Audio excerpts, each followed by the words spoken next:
South African Jazz Songbook Gala concert is taking place at Unisa in Pretoria this evening. It features 5 high-profile American jazz artists, 2 South Africans, and the well-known Johannesburg Festival Orchestra. The event is hosted by the U.S. Embassy and the Unisa Music Foundation. Let's listen in.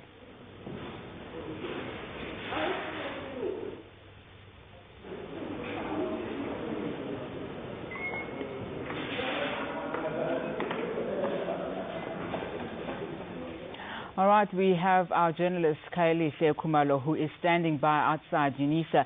Now, Kaya, we've heard some incredible music coming from that concert. Tell us a bit more about the Jazz Songbook Gala, in particular the musicians on the lineup.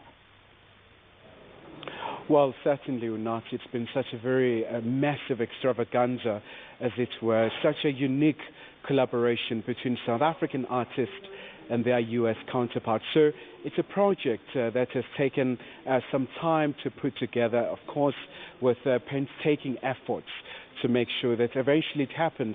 It's all about trying to preserve heritage and also sharing experiences between these two countries. But also in the main, I mean, we saw some very incredible performances, for example, paying homage to some of the fallen artists in South Africa, the likes of, for example, Mbeki, the songs such as Inner Peace, and we're talking here about Alan Selinga, also a very incredible song. It's known in the jazz fraternity and Chilo. So the orchestra, the ensemble here did a very exceptional job in putting everything together. But maybe just to get a sense, Unati, we have a saxophonist here, Mr. Devroop, who was right at the core of tonight's performance.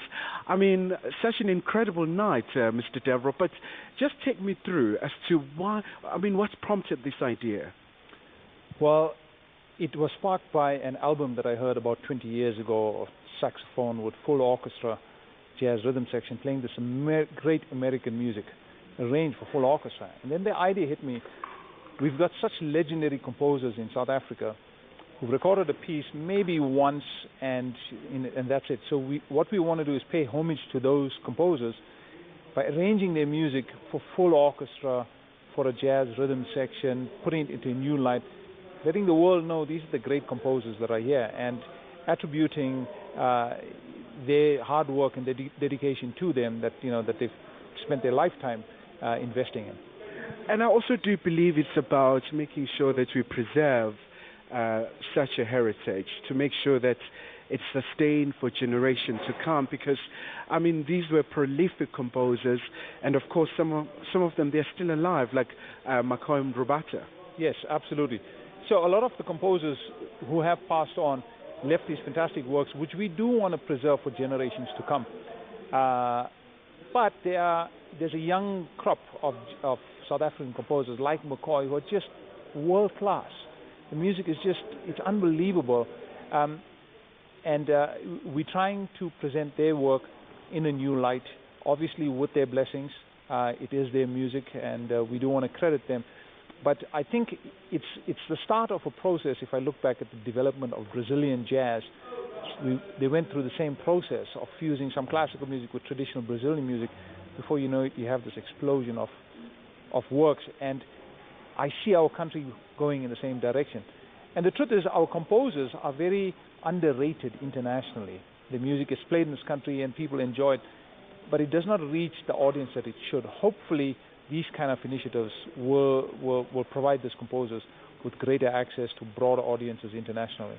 All right, so thank you so much indeed for that, sir. But maybe to get further perspective on that before we go, from the U.S. Embassy's perspective, they're one of the partners of this particular concert right here in the capital in Pretoria.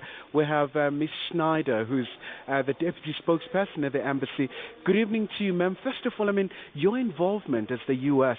into the whole project, why is it important? Because, I mean, you know, when you just look at the history of jazz in South Africa, so many artists were exiled in the U.S. So I would imagine that there's a very interesting pattern why you're involved here. I think tonight was a magical night. It was a celebration of two traditions in the United States, which has an amazing history of jazz, but is much influenced from African traditions.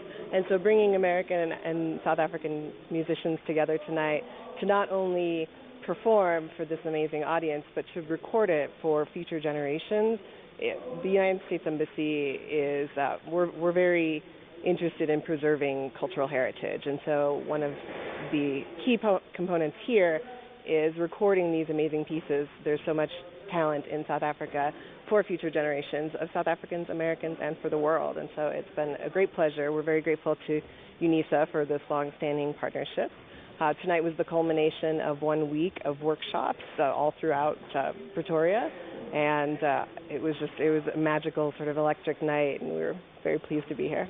All right, I'm afraid I'm going to leave it there due to time constraints, but I mean, certainly, undoubtedly, it's just been a night of euphonious sounds blaring out here at K. Matthews Hall, but also coinciding with UNISA's 145th year in existence, one of the longest-standing, long-distance institutions in the world. So back to you, Nati. Well, indeed, incredible sounds. That was Khayelihle Khumalo coming to us from UNISA. All right, that's it from me for now. #Africa is up next. I'll see you at 8 o'clock.